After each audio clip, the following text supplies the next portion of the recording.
அன்புமிக்க ஓய்வு பெற்ற நண்பர்களே, தோழர்களே, அனைவருக்கும் வணக்கம். ரேவா அமைப்பினுடைய மாநில மைய நிர்வாகிகளின் வழிகாட்டுதலின் அடிப்படையில் இந்த காணொளியை பதிவு செய்கிறேன். கடந்த சில தினங்களுக்கு முன்பாக ரேவா அமைப்புக்கு எதிராக அலுவலர் சங்கம், கோவை அலுவலர் சங்கம், கோவை பேரவையினுடைய சட்ட ஆலோசகர் சிங்காரம் அவர்களுடைய காணொளியிலே பல்வேறு தவறான தகவல்களை, ரேவா மீதான குற்றச்சாட்டுகளை முன்வைத்த போது அதற்கு பதில் சொல்கின்ற விதமாக 2 காணொளிகளை பதிவு செய்திருந்தேன். அதற்கு பிறகு அவர் ரேவாவை இனிமேல் எந்த விமர்சனமும் செய்ய வேண்டாம், நம்முடைய வேலையை நாம் பார்ப்போம் என்ற அடிப்படையில் அவருடைய நடவடிக்கையும் இருந்தது. அதன் அடிப்படையில் நாமும் நம்முடைய விமர்சனங்களை நிறுத்தியிருந்தோம். தற்போது கடந்த 10/6/2025 அன்று தூத்துக்குடியில் நடைபெற்ற கோவை பேரவையினுடைய தென்மண்டல உறுப்பினர் கூட்டத்திலே பல்வேறு விஷயங்களை கூறியிருக்கிறார். அது சம்பந்தமாக ஒரு 59 நிமிடங்களுக்கு ஓடக்கூடிய ஒரு காணொளியை பதிவு செய்திருந்தார். அந்த காணொளியினுடைய அனைத்து விஷயங்களுக்கும் நாம் பதில் சொல்வது சரியாக இருக்காது, தேவையுமில்லை. நம்மீதான, ரேவா அமைப்பின் மீதான அவரது குற்றச்சாட்டுகள் அல்லது கருத்துக்களுக்கு பதில் சொல்ல வேண்டிய அவசியம் நமக்கு இருக்கிறது என்ற அடிப்படையில் இந்த காணொளியை பதிவு செய்கிறேன். குறிப்பாக அவர் சொல்லிய விஷயங்களில் ஒரு 4 விஷயங்கள். 1, ரேவா அமைப்பு வழக்கை சரியாக நடத்துவதில்லை. மூத்த வழக்கறிஞர்களை, சீனியர் கவுன்சில்களை அவர்கள் எங்கேஜ் செய்வதில்லை, அமர்த்துவதில்லை. ஆகவேதான் ரேவாவினுடைய வழக்கு, எஸ்ஏ வழக்கு, எல்பிஏ வழக்கு தோற்றுவிட்டது அல்லது தள்ளுபடி செய்யப்பட்டது என்ற கருத்தை பதிவு செய்திருந்தார். ஏற்கனவே கடந்த காணொளியில் நான் சொல்லியிருந்தேன், ரேவா அமைப்பு தேவைக்கேற்ப எந்த வழக்கறிஞரை பயன்படுத்த வேண்டுமோ அதை பயன்படுத்தி வருகிறோம். எஸ்ஏ 98 வழக்கிலும் சரி, எல்பிஏ வழக்கிலும் சரி, நம்முடைய சார்பிலே மூத்த வழக்கறிஞர்கள் சோமயாஜுலு அவர்களும் ஏஆர்எல் சுந்தரேசன் அவர்களையும் நாம் அமர்த்தி வாதாடியது நமக்கெல்லாம் நன்றாக தெரியும். ஏற்கனவே சொல்லியிருந்தேன். நாம் மட்டுமல்ல, அந்த வழக்கிலே தங்களை இணைத்து கொண்ட டிஏ மீட்பு குழுவினுடைய வழக்கறிஞர், மூத்த வழக்கறிஞர் என்ஜிஆர் பிரசாத் அவர்கள் இன்றைக்கு கோவை பேரவையுடைய ஒரு அங்கமாக இருக்கக்கூடிய கோவை அலுவலர் சங்கத்தினுடைய சார்பில் அந்த வழக்கிலே தன்னை இணைத்து கொண்ட வழக்கில் அவர்களுக்காக ஆஜரான முன்னாள் அரசு தலைமை வழக்கறிஞர் திரு விஜய் நாராயணன் அவர்கள், இவர்களெல்லாம் மூத்த வழக்கறிஞர்கள் தான். இத்தனை மூத்த வழக்கறிஞர்களும் கலந்து கொண்டு வாதாடிய அந்த வழக்கினுடைய நிலை என்னவென்று தெரியும். ஆகவே வழக்கறிஞர் மூத்தவரா இளையவரா என்பதல்ல என்பதை இந்த நேரத்திலே அவருக்கு சொல்லிக் கொள்கிறோம். தேவைப்படுகின்ற நேரத்தில் தேவைப்படுகின்ற வழக்கறிஞரை நியமிப்பதிலே ரேவாவுக்கு எந்த கருத்து வித்தியாசமும் இல்லை, எந்த தயக்கமும் இல்லை. 1. 2, காலதாமதப்படுத்துகிறார்கள். 10 ஆண்டு காலம், 8 ஆண்டு காலம் ஆகிறது என்று. இவர்கள் தொடுத்த வழக்கு WP 21-348/2019, கிட்டத்தட்ட 7 ஆண்டுகளை நெருங்கிவிட்டது.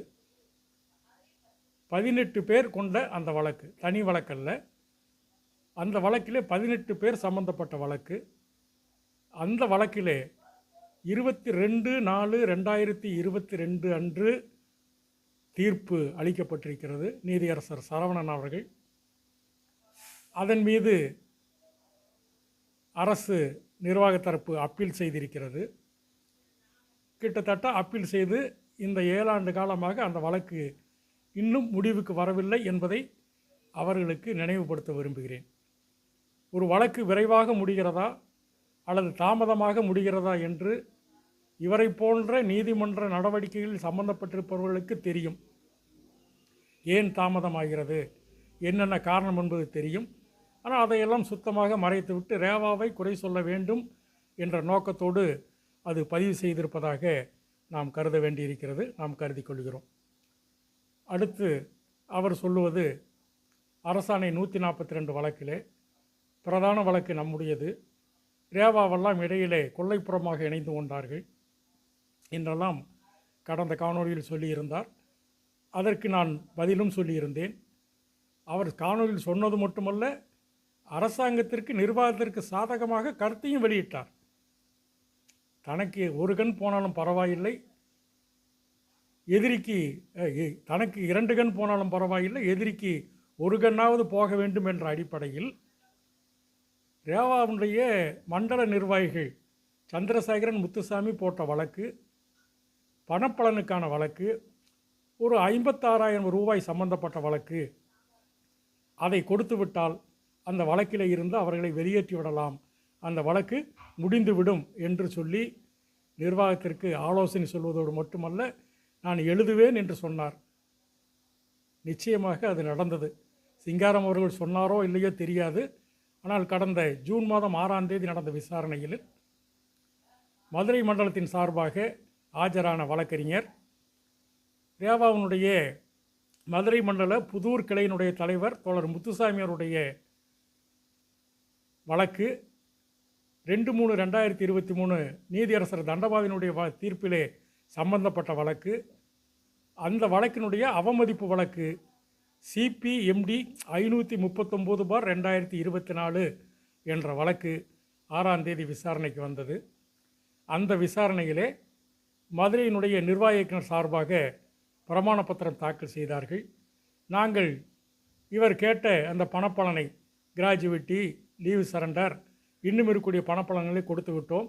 ஆகவே இந்த அவமதிப்பு வழக்கை முடிக்க வேண்டும் அல்லது தள்ளுபடி செய்ய வேண்டும் என்று கேட்டுக்கொண்ட போது மாண்புமிகு நீதியரசர் அதை ஏற்றுக்கொள்ளவில்லை. சமீம் அகமது அவர்கள் நிர்வாக தரப்புடைய அந்த வாதங்களை ஏற்றுக்கொள்ளவில்லை. மாறாக அந்த வழக்கு இன்னும் நிலுவையில் இருக்கிறது. 21/7/2025 அன்று நடைபெறுகின்ற வழக்கோடு இதையும் இணைத்து விசாரிப்பதற்காக பட்டியிடச் சொல்லியிருக்கிறார் என்பதை இந்த நேரத்தில் குறிப்பிட வேண்டியிருக்கிறது. ஆகவே தன்னால் மட்டுமே, தங்களால் மட்டுமே என்ற தான் என்ற அந்த அகம்பாவம் திரு சிங்காமனுடைய ஒவ்வொரு பேச்சிலும் தெரிகிறது, கோவை பேரனுடைய ஒவ்வொரு நடவடிக்கையிலும் தெரிகிறது.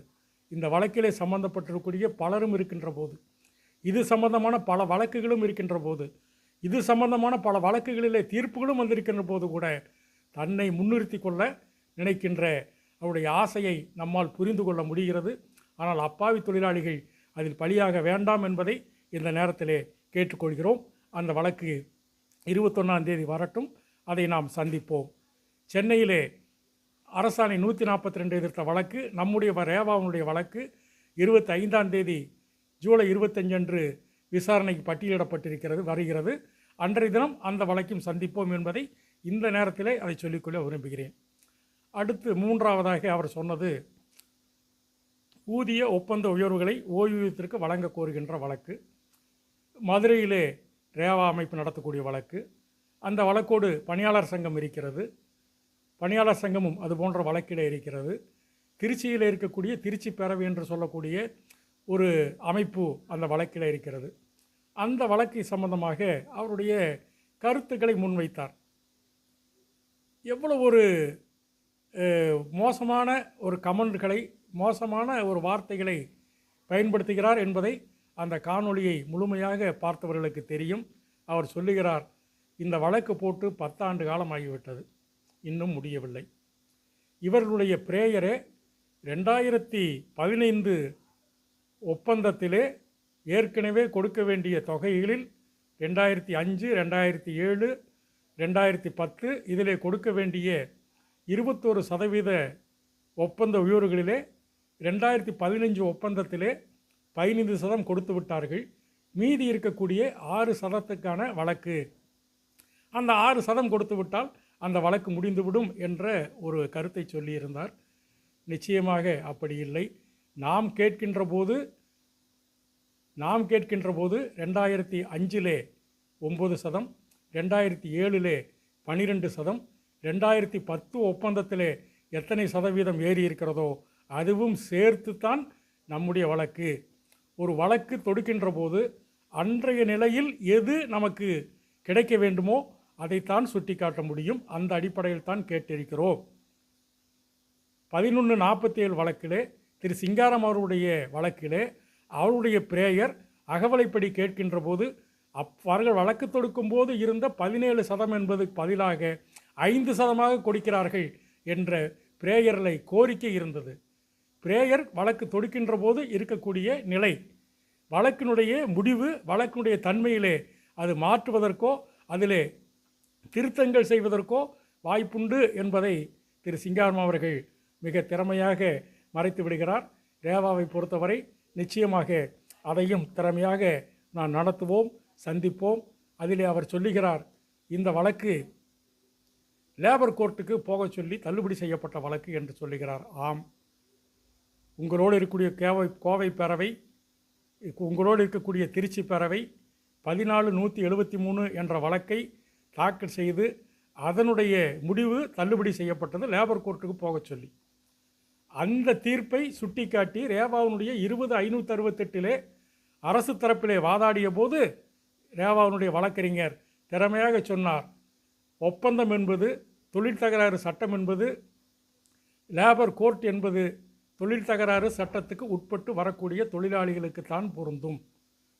ஓய்வு பெற்ற தொழிலாளிகள் நாங்கள், எங்களை தொழில் தகராறு சட்டம் எங்களுக்கு பொருந்துமா? ஆகவே இதில் உயர்நீதிமன்றம் தலையிடுவதற்கு அதிகாரம் இருக்கிறது, உயர்நீதிமன்றத்தில் தான் நாங்கள் முறையிட முடியும் என்று கேட்டுக்கொண்டதன் அடிப்படையில் தான் ரேவா அமைப்பினுடைய அந்த ஒப்பந்த உயர்வுக்கான அப்பீல், ரிட் அப்பீல் 888/2023 என்ற வழக்கு அனுமதிக்கப்பட்டு 6-7 விசாரணைகள் முடிந்து அடுத்து வருகின்ற நாளை மறுதினம் 18ஆம் தேதி அந்த விசாரணைக்கு ஒத்தி வைக்கப்பட்டிருக்கிறது.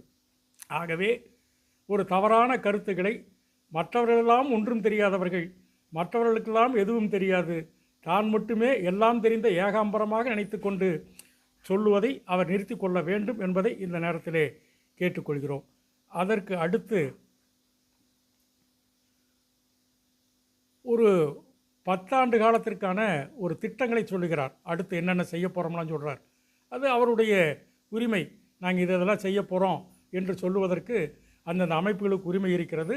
அதை அவர்கள் செய்யட்டும், நாம் வேண்டாம் என்று சொல்லவில்லை. நாம் என்ன செய்கிறோம் என்பதைத்தான் நாம் சொல்ல வேண்டி இருக்கிறது என்பதில் தான் இதிலே சொல்ல வேண்டி இருக்கிறது. அடுத்து குடும்ப ஓய்வூதியர் பற்றி ரொம்ப உருகியிருந்தார். குடும்ப ஓய்வூதியர்களை பற்றி ரொம்ப உருகியிருந்தார்.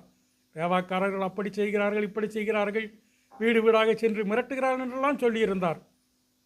அவருக்கு மெத்த பணிவோடு நாங்கள் சொல்லிக்கொள்வது, இன்றைக்கு குடும்ப ஓய்வூதியர்களுக்காக உருகி உருகி வழிகிற நீங்கள், உங்களை போன்ற அதிகாரிகள் பதவியிலே இருந்தபோது, பணியிலே இருந்தபோது இறந்த தொழிலாளியினுடைய மனைவி பென்ஷன் கேட்டு அந்த கோப்புகளை வாங்குவதற்காக உங்களை நாடிய போது நீங்கள் படுத்திய பாடுகளை, நீங்கள் செய்த அந்த துரோகங்களை, அநியாயங்களை ஒரு குடும்ப ஓய்வூதியர் கூட எந்த நாளும் மறக்க மாட்டார்கள். திரு சிங்காரம் அவர்களே, குறிப்பாக குடும்ப ஓய்வூதியர், கணவனை இழந்த கைம்பெண், விதவை பெண், அவர் குடும்ப ஓய்வூதியம் பெறுவதற்காக வருகின்ற போது நீ பொட்டு வைத்திருக்கிறாய்,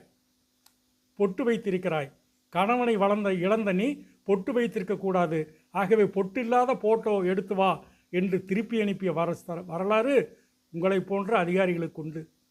அது மட்டுமல்ல, ஒவ்வொரு வருடமும் வாழ்நாள் சான்று கையெழுத்திட வருகின்ற போது நான் மறுமணம் செய்து கொள்ளவில்லை, அரசு பணியில் இல்லை என்று ஒவ்வொரு ஆண்டும் கிராம அலுவலர் சர்டிஃபிகேட் சான்றிதழ் வேண்டுமென்று நிர்பந்தம் செய்து அலைய விட்டீர்களே.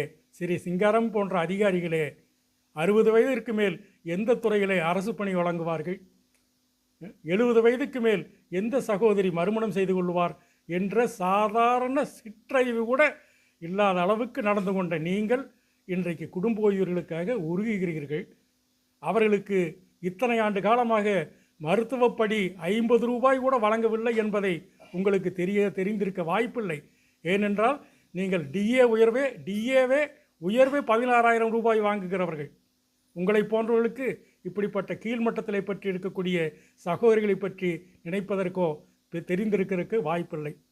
அடுத்து குடும்ப ஓய்வூதிய கணவனை இந்த சகோதரிகள் எந்த விவரமும் இல்லாமல் எங்கு செல்வது, யாரிடம் செல்வது என்று தெரியாமல் புரிந்து அலைந்து வருகின்ற போது உங்களது சான்றிதழிலே கமா இல்லை, ஃபுல் ஸ்டாப் மாறி இருக்கிறது, இன்சியல் மாறி இருக்கிறது, அது இருக்கிறது, இது இருக்கிறது என்று ஆண்டு கணக்கிலே இழுத்தடித்து பென்ஷனே வழங்காமல் 10 ஆண்டு காலம் 7 ஆண்டு காலம் கழித்து பென்ஷன் வாங்கிய வரலாறெல்லாம் பென்ஷன் வாங்கிய குடும்ப ஓய்வூதியர்கள் இருக்கின்றார்கள். அவர்களுக்காக ஒவ்வொரு நிமிடமும் ஒவ்வொரு நிகழ்வுகளும் உடன் நின்றது ரேவா அமைப்பு என்பதனால்தான் இன்றைக்கும் அந்த குடும்ப ஓய்வூதியர்கள் எங்களோடு இருக்கின்றார்கள், எங்கள் அமைப்பிலே இருக்கின்றார்கள், எங்களை நம்புகிறார்கள்.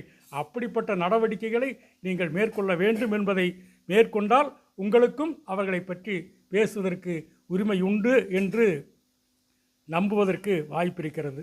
இறுதியாக அவர் வழக்கை சொல்லுகின்ற போதெல்லாம் அவர் சட்ட ஞானத்தை எல்லாம் சொல்லுகிறார். எப்படிப்பட்ட எத்தனை பக்க தஸ்தாவேஜுகளை ஆவணங்களை படித்தார்கள், 3 மணி நேரத்தில் விவாதிக்க வேண்டியதை 3 நிமிடத்தில் விவாதிப்பது எப்படி என்றெல்லாம் சட்ட விவரங்களை எடுத்து கொடுக்கக்கூடிய அவருடைய அறிவை மெச்சுகிறோம், இருக்கலாம். ஆனால் ஏதோ போக்குவரத்துறை வரலாற்றிலேயே இவர்கள் மட்டும்தான் உச்சநீதிமன்றம் சென்றதாகவும் 3 முறை உச்சநீதிமன்ற விசாரணை, 2 ரெவியூ பெட்டிஷன், 2 ரிட்டு அப்பீலு என்று சொல்லியெல்லாம் பட்டியலிடுகிறீர்களே திரு சிங்காரம் அவர்களே, நீங்களெல்லாம் பணியில் கூட சேர்ந்திருக்க மாட்டீர்கள்.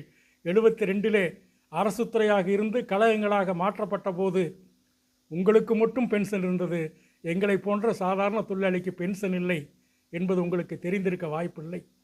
கழகங்களாக உருவாக்கப்பட்ட பிறகு தொழிலாளிகளுக்கும் பென்ஷன் வேண்டும், அதிகாரிகளுக்கு மட்டும் பென்ஷன் போதாது, கொடுப்பது சரியல்ல, தொழிலாளிகளுக்கும் வேண்டும் என்ற போது அரசாங்கம் விருப்புரிமை படிவம் கற்றது.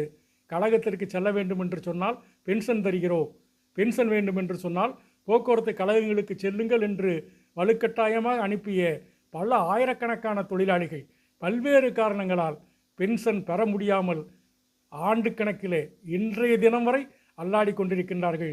திரு சிங்காரம் அவர்களே, அப்படிப்பட்ட அந்த முன்னாள் அரசு துறை ஊழியர்கள் பின்னால் கழகத்திற்கு மாறி வந்த அந்த ஊழியர்களுக்குண்டான வழக்கை 2018ஆம் ஆண்டு வரை ஒரு பட்டியல் சொல்கிறேன், உங்களுக்கு தேவைப்பட்டால் அந்த வழக்கு நம்பர்களை தருகிறேன், நீங்கள் சரிபார்த்து கொள்ளுங்கள்.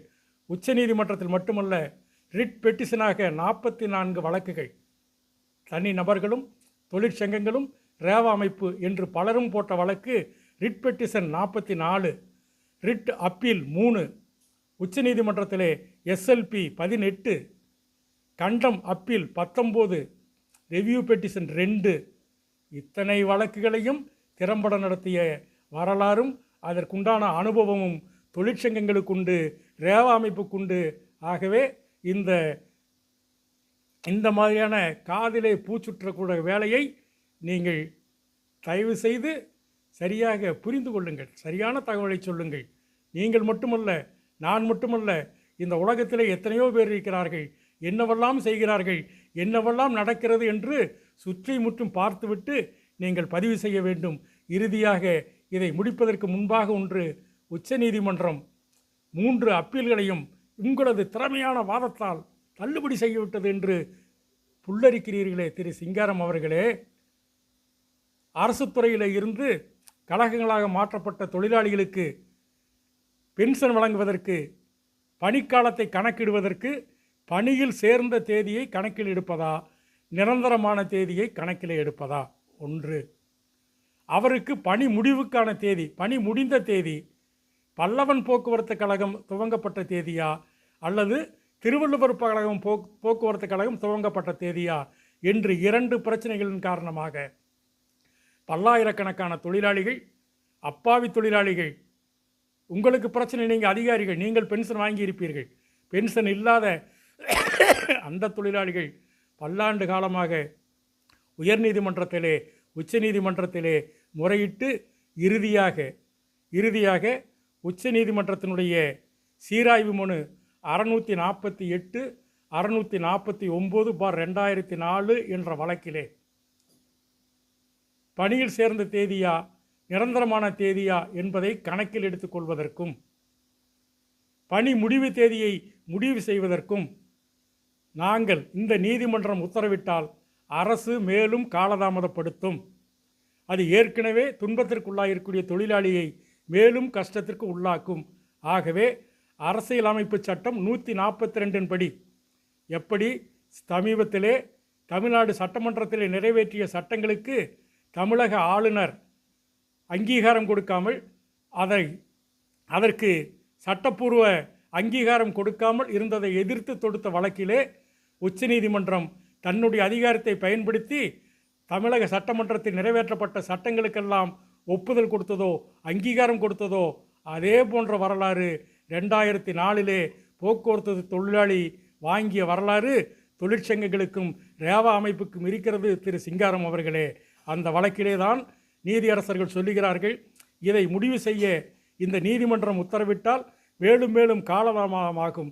எனவே அரசமைப்பு சட்டம் 142 படி நீதிமன்ற அதிகாரத்தை பயன்படுத்தி 1/4/82 தான் பணிமுடிவு தேதி கட்டாப் தேதி என்று முடிவு செய்து அவர்களுக்கு ஓய்வூதியங்களை நிலுவையோடு வழங்க வேண்டும் என்று மதிப்பிற்குரிய நீதியரசர்கள் எஸ்பி வெங்கட்ராம ரெட்டி பிபி நகலேகர் அமர்வு தீர்ப்பளித்திருக்கிறது என்பதையும் இந்த நேரத்திலே சுட்டிக்காட்ட வேண்டியிருக்கிறது. இன்னும் பல விஷயங்களை சொல்ல வேண்டியிருக்கிறது. ஆனால் காணொளியிலே குறிப்பிட்ட நேரங்களிலே பதிவு செய்துதான் அது பொருத்தமாக இருக்கும் என்ற அடிப்படையில் இத்தோடு நிறுத்திக்கொள்கிறேன். அடுத்த காணொளியில் மீண்டும் ஒரு விஷயம் சம்பந்தமாக விரிவாக பேசலாம். நன்றி, வணக்கம்.